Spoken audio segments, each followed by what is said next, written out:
1977, trees were tall and computers were big. The widespread use of computer graphics in movies was still a distant, far-off dream. Director George Lucas was working on his third feature film, Star Wars, and he wanted to bring to life a galaxy full of strange buildings and creatures, planets and starships. With no other tools available, artists created these alien worlds and epic battles out of plastic, metal, paint and light. In this video we'll break down what matte painting is and animatronics are, and explore how practical effects became the foundation of the visual language of the original Star Wars trilogy.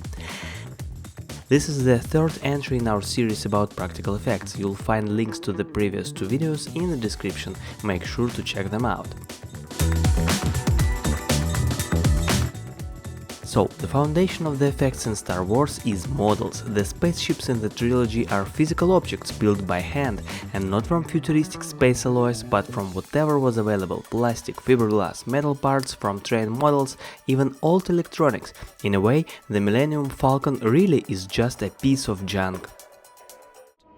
What a piece of junk! The key to realism is attention to detail. Every inch of the models was covered in tiny features, panels, pipes, portholes, and then everything was artificially aged. Scratches, chipped paint, streaks of grime and oil were added. The ship had to look live, like it had really been through plenty of trouble, not just rolled off the assembly line. But how do you make these models fly? Cinema already had a technology where models were suspended on thin wires, and then the wires were painstakingly erased from each frame by hand, but it was a fresh technique, motion control, that took the visuals in Star Wars to a new level. This system could remember and repeat complex camera movements. With it, they could film the spaceship flying, then separately shoot the explosions around it, and finally combine everything in a single shot. Without this precision, the special effects simply wouldn't have matched up. And here's another trick: scale. To convey the vastness of the Death Star or the sense of speed inside the asteroid field, they used models of different sizes. The big, highly detailed ones were used for close-up, when the ship took most of the screen. Tiny ones were used in scenes showing dozens of ships in large-scale battles. Model ships helped audience visualize space, but how could they show an entire planet? The endless deserts of Tatooine, the floating cloud city or Jabba's palace. Building giant outdoor sets was impossible. The solution was matte painting. Essentially, a matte painting is a realistic picture on glass. An artist would paint landscapes or architecture with incredible precision, taking into account the perspective and lighting of the future scene. Imagine creating an entire planet on a piece of glass the size of a window. Then this glass was placed in front of the movie camera. The actors were filmed separately, usually against a blank background. Then, in post-productions, the two shots were combined. The actors were placed exactly in the right part of the painted landscape. This required incredible accuracy. Any mistake in perspective or lighting would ruin the illusion. Details mattered. To make sure Cloud City didn't look like a flat painting, it was created on several layers of glass to give up a sense of depth. For Jabba's palace, every crack in the stone and every lantern was carefully painted. These weren't just backgrounds, they were complete works of art. Matte painting allowed the filmmakers to transport viewers to fantastic worlds without huge budgets for locations or sets. It's another pillar that the visual language of the original trilogy is built upon.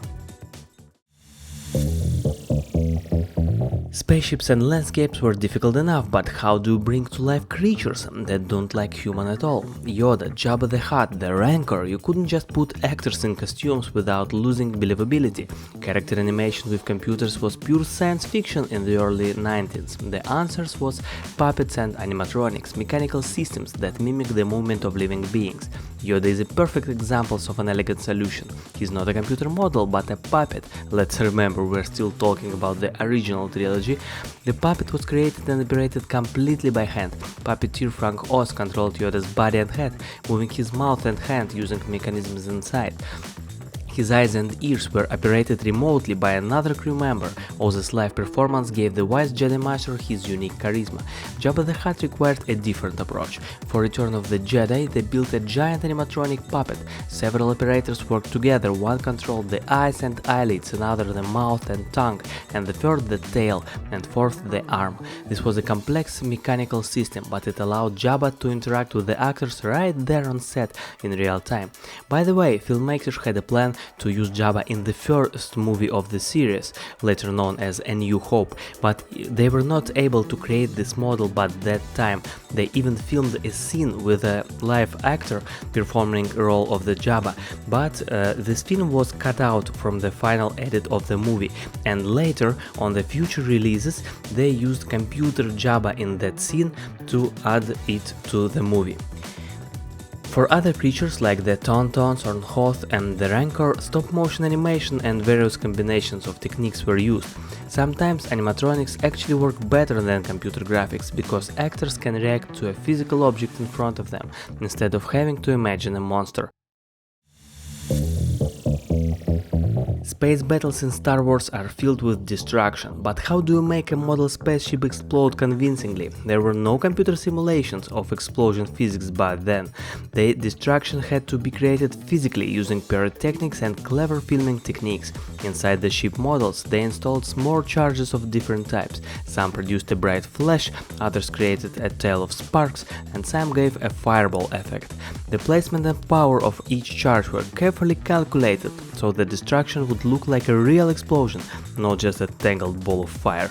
A key tool was the high-speed camera. It captured hundreds or even thousands of frames per second. When played back at normal speed, 24 frames per second, the explosion was stretched out in time, letting the audience see flying debris, the contorting hull and the wave of flames in slow motion. Without slow motion, the explosion would just last a split second. However, blowing up an expensive, highly detailed model was risky and costly.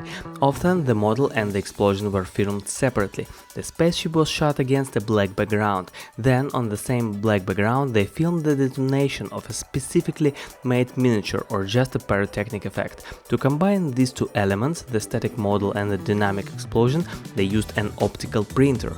This device projected two frames onto the same piece of film, merging the model and the explosion seamlessly. This stage required absolute precision in framing and exposure. The most spectacular example was the final destruction of the Death Star in Return of the Jedi.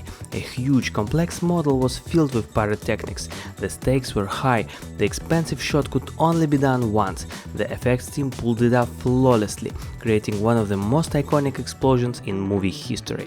It was the climax of the physical, tangible approach to special effects and to the entire original trilogy, as well as the grand finale of our video. Let us know in the comments which Star Wars special effect comes to your mind first, and don't forget to like and subscribe.